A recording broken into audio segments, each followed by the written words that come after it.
जय श्री राम।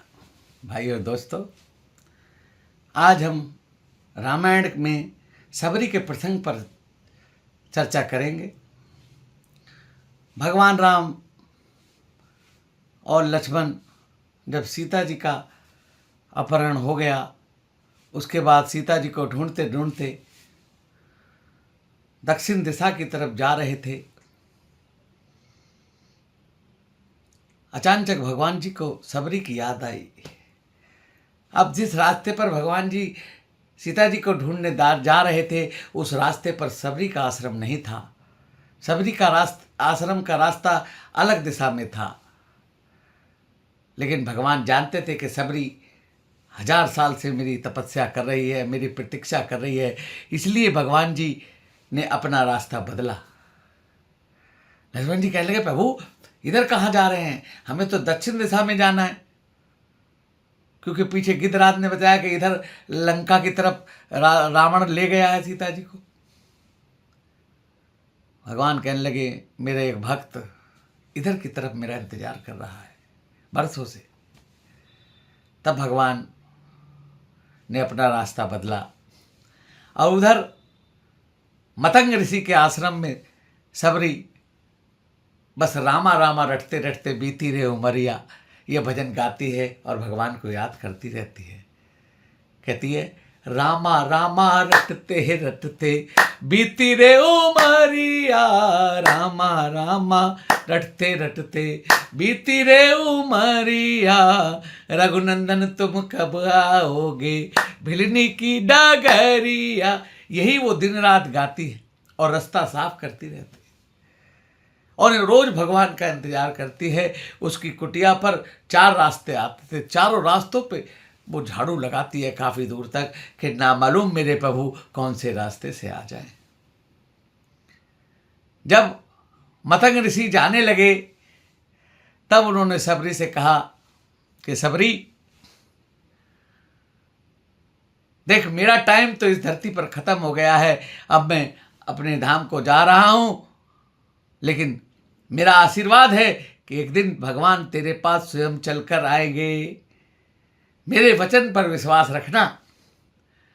और उन्होंने एक बात और कही कि देख, आज जो मैंने अपनी ये धोती यहां पर धोकर टांगी है, जिस दिन भगवान आने होंगे ये सूख जाएगी, समझ लेना आज भगवान ने आना है। और जब तक भगवान नहीं आए वो धोती गीली ही रही। और एक दिन भगवान जब उस रास्ते पर आ गए, अब सबरी रोज निकलने वालों से पूछती, कहीं आप राम तो नहीं? जब सबरी झाड़ू लगा रही तो एक दिन भगवान आ गए। सबरी उनको रोक लेती है, दरवाजे पर ही रोक लिया। राम जी कहते हैं, सबरी मैया, हम जिनका तुम इंतजार कर रही थी वो हम ही हैं। अब सबरी को अपने गुरु की बात याद आती है। उनके गुरुजी ने कहा था, रामायण में बाबा गोस्वामी तुलसीदास जी लिखते हैं, क्या लिखते हैं? सर जिज लोचन बाहु विशाला, जटा मुकुट सिर उर्बन माला, श्याम गौर सुंदर दो भाई, सबरी परी चरण लपटाई। सबरी को याद आया कि मेरे गुरुजी ने कहा था जब राम लक्ष्मण आए तो उनको कैसे पहचानोगी। सबरी बोली, गुरुजी आप ही बताइए, उनकी कुछ ऐसी पहचान बताइए जिससे मैं ये जान जाऊं कि यही राम और लक्ष्मण हैं, यही मेरे भगवान हैं, यही मेरे प्रभु हैं। तब गुरुजी ने कहा था कि उनकी 5 निशानियां मैं तुम्हें बतलाता हूं। पहली निशानी, सर सिज लोचन, अर्थात उनके जो नैन है वो कमल की पंखड़ियों के समान होंगे। भगवान राम के जो नैन हैं वो कमल की पंखड़ियों के समान सुंदर हैं। पहली पहचान। अब सबरी देखती है भगवान की तरफ टकटकी लगाकर और वो कहती है, हाँ एक निशानी तो मिल गई, इनके जो नैन हैं वो कमल की पंखड़ी के समान हैं। अब वो सोचती है दूसरी निशानी, बाहु विशाला। अब वो देखती है कि भगवान के बाजू जो है दोनों वो लंबे लंबे हैं, घुटनों के नीचे तक जाते हैं। यानी भगवान आजान बाहु हैं, जिनके हाथ घुटनों से नीचे जाते हैं उनको आजान बाहु कहा जाता है। अब तीसरी पहचान उनको अपने मन में याद आई कि गुरुजी ने क्या बताई थी। तब उन्होंने देखा कि जटा मुकुट सिर उर बनमाला, और सिर पर जटाओं का मुकुट बना होगा। भगवान राम की तरफ देखती है, भगवान राम ने जटाओं का मुकुट बना रखा है। और उर बनमाला चौथी पहचान है कि बनमाला होगी, वन के फूलों की माला भगवान के गले में पड़ी है। अब वो सोचने लगी कि चार पहचानें तो मिल गई, अब पांचवी पहचान क्या थी, वो सोचने लगती है। तब उसको याद आता है कि श्याम गौर सुंदर दो भाई, और सबरी परी चरण लपटाई।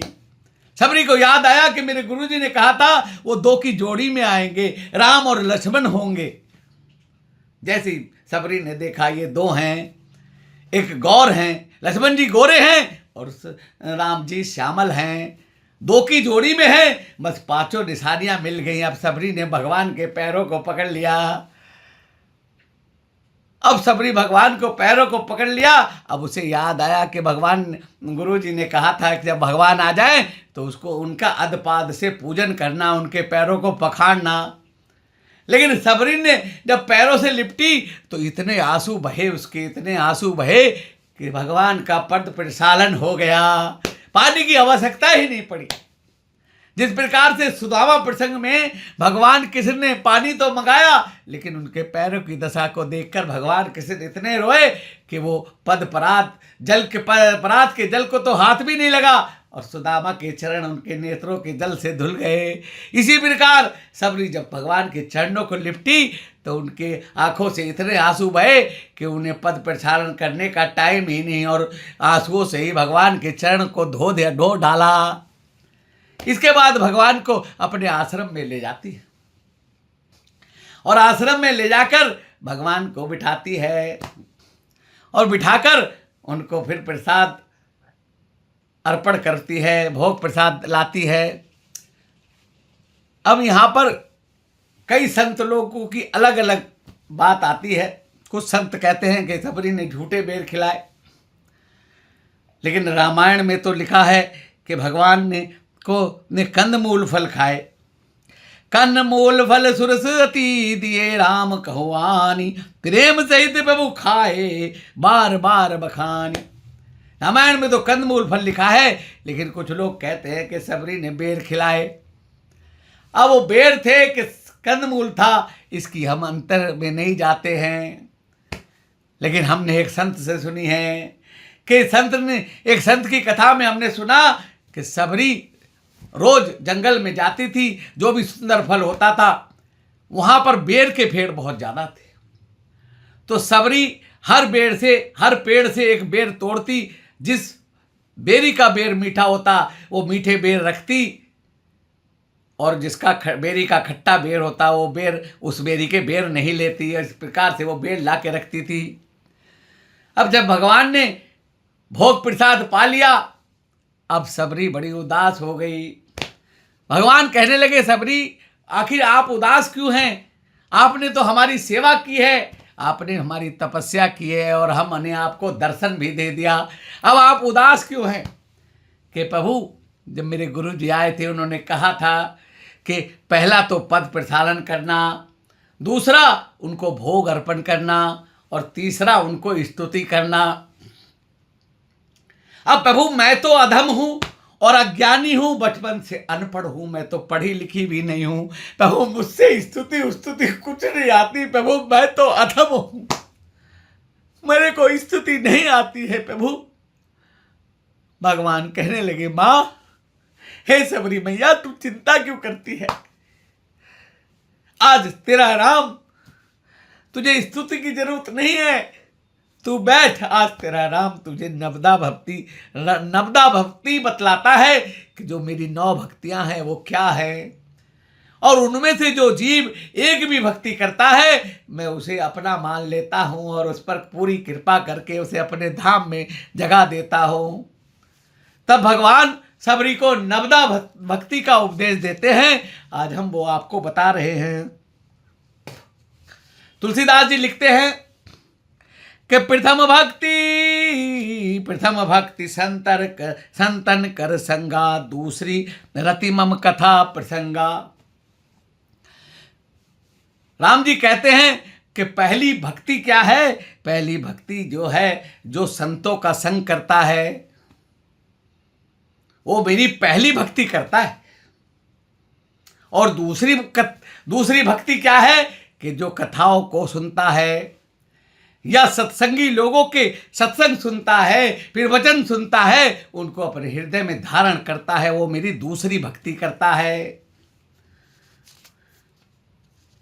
और गुरुपद पंकज सेवा तीसरी भक्ति अमान, चौथी भक्ति समगुण गन करई कपट तजी गान।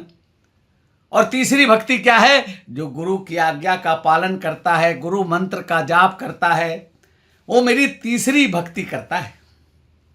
और चौथी भक्ति क्या है? जो छल कपट तज कर मेरी पूजा करता है। यानी जब पूजा करे तो उसके मन में कोई छल कपट नहीं होता, निश्चल हृदय होता है और वो मेरी पूजा करता है और अपने आप को अमान रखता है, वो मेरी चौथी भक्ति है। मंत्र जाप मम दृढ़ विश्वासा, पंचम भजन सुवेद प्रकाशा, छठ दमशील वृत्ति बहु कर्मा, निरंतर सज्जन धर्मा। और जो मंत्र जाप है, जो मंत्र जाप करता है जो प्राणी, वो मेरी पांचवी भक्ति करता है। और छठी भक्ति क्या है कि जो निरंतर सज्जनों की तरह रहता है और अपने कर्म सज्जनों वाले कर्म करता है, वो मेरी छठी भक्ति करता है। सातम सम मोहि मैं जग देखा, मोते संत अधिक कर लेखा, अठाठम जथा लाभ संतोषा, सपने नहीं देखे पर दोषा। और राम जी कहते हैं कि सातवीं भक्ति क्या है?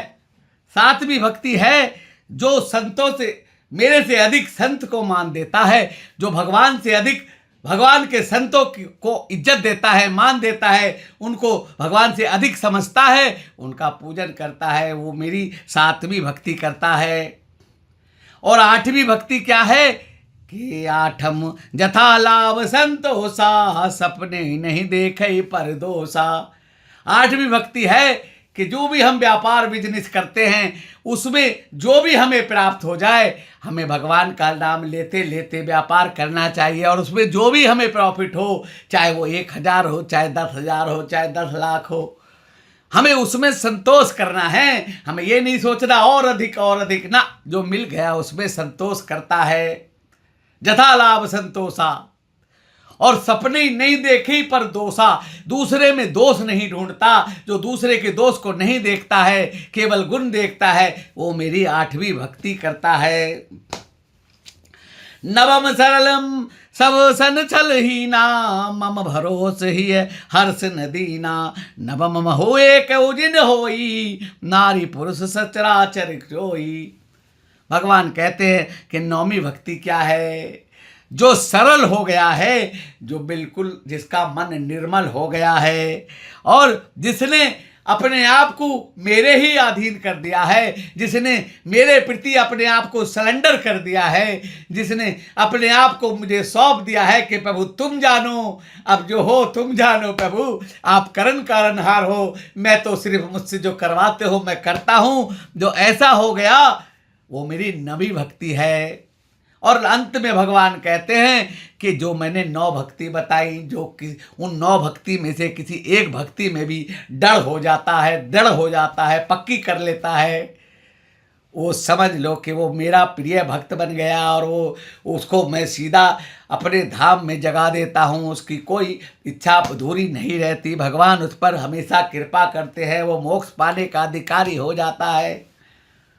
तो भाइयों और भक्तों, आज हमने भगवान राम की जो नवदा भक्ति है, 9 भक्तियाँ कौन कौन सी हैं उसके बारे में आपको बतलाया, जो भगवान राम ने सबरी मैया को बताई। इसी के साथ आज की कथा सत्संग को यहीं विराम देते हैं। हमारी नित नई कथाएं सुनने के लिए हमारे चैनल @राम के संग AK गुप्ता को लाइक सब्सक्राइब करें और अधिक से अधिक पुण्य का लाभ लें और अपने रिश्तेदारों को भी वीडियो भेजें और सभी को सुनवाएं। यही हमारी दक्षिणा है। और राजा रामचंद्र महाराज की जय, आज के आनंद की जय। जय श्री राम।